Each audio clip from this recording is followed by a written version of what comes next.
എല്ലാവർക്കും നമസ്കാരം. ഇപ്രാവശ്യം സ്കൂൾ യുവജനോത്സവം നടക്കുന്നത് നമ്മുടെ തൃശ്ശൂരിലാണെന്ന് എല്ലാവരും അറിഞ്ഞിരിക്കുമല്ലോ. അപ്പോൾ ഞങ്ങളും അത് ആഘോഷിക്കാൻ അത് കാണാനും കൂടി പോവാണ് കേട്ടോ. അപ്പോൾ ഞങ്ങൾ തൃശ്ശൂരുകാരാണ്. കഴിഞ്ഞ പ്രാവശ്യം ഞങ്ങളുടെ ചുണക്കുട്ടികളാണ് സ്വർണ്ണക്കപ്പ് കൊണ്ടുവന്നത്. ഇപ്രാവശ്യം ഞങ്ങൾ തന്നെ സ്വർണ്ണക്കപ്പ് അടിക്കുന്നുള്ള പ്രതീക്ഷയിലാണ് കേട്ടോ. അപ്പോൾ ഞങ്ങൾ തേക്കിങ്ങാട് മൈതാനത്തോടെ നടക്കുമ്പോൾ ഞങ്ങളുടെ തൃശ്ശൂർ പൂരത്തിനെ പറ്റിയൊക്കെ ഞങ്ങളിങ്ങനെ പറഞ്ഞ് സംസാരിച്ച് നടക്കുമായിരുന്നു കേട്ടോ.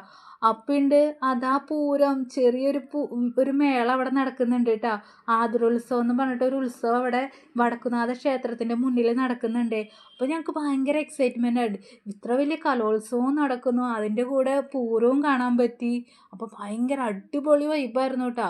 പൂരത്തിനും കൊണ്ട് ജനങ്ങൾ, പിന്നെ കലോത്സവം കാണാനും. അപ്പം എല്ലാവർക്കും കലോത്സവം ആസ്വദിക്കാം, ചെറിയ തോതിൽ പൂരം കാണാം. അങ്ങനെ എല്ലാം കൂടി നല്ലൊരു സായാഹ്നമായിരുന്നു കേട്ടോ. അങ്ങനെ ഞങ്ങൾ കലോത്സവ വേദിയിലെത്തി. വളരെയധികം ജനങ്ങളുണ്ട് കേട്ടോ.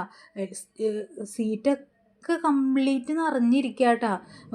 ഒപ്പനയും തിരുവാതിരയും എല്ലാം സൂപ്പറായിട്ടുണ്ടായിരുന്നു കേട്ടോ.